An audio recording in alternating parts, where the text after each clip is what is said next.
సార్వత్రిక ఎన్నికల్లో నియోజకవర్గంలో టీడీపీ ఓట్లు వేయనివ్వమని జనసేన ఇన్ఛార్జ్ పాటంశెట్టి సూర్యచంద్ర అన్నారు.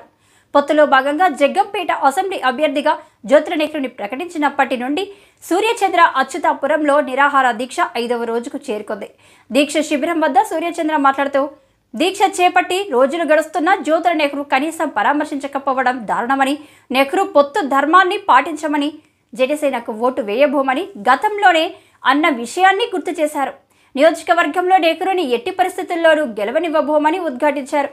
పవన్ కళ్యాణ్ జగ్గంపేట నుండి పోటీ చేసే నిర్ణయాన్ని త్వరితగతిన వెల్లడించాలని, అప్పటి వరకు దీక్ష కొనసాగుతుందని అన్నారు.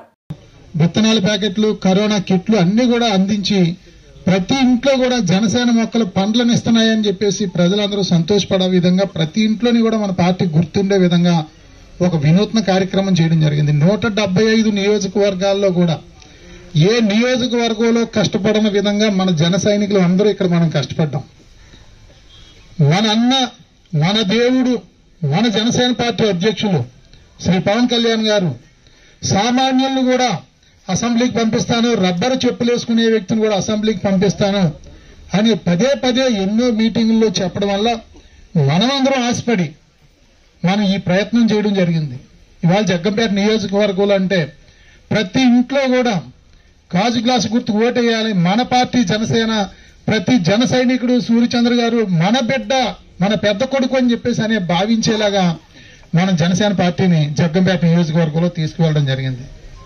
ఈ నేపథ్యంలో మరి ఓట్లు చీలిపోకూడదన్న ఉద్దేశంతో మన అధ్యక్షులు పవన్ కళ్యాణ్ గారు తెలుగుదేశం పార్టీతో పొత్తు పెట్టుకోవడం, ఆ పొత్తుకు కూడా మనం పార్టీ అధ్యక్షుల నిర్ణయం ప్రకారమే నడుచుకుంటామని చెప్పేసి అందరూ నిర్ణయించుకోవడం జరిగింది.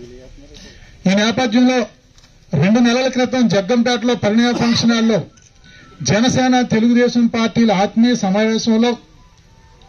సమావేశానికి 2 రోజుల ముందు మన గోకవరం మండల అధ్యక్షుడు ఉంగరాల మణిరత్నం కాలు తెలుగుదేశం పార్టీ వాళ్ళు అక్కడ జరిగిన పెనుగులాటలో మన నాయకుడు కాలు విరిగిపోవడం జరిగింది. వచ్చి గొడవ పెట్టి కాలు విరగడానికి కారణమయ్యారు.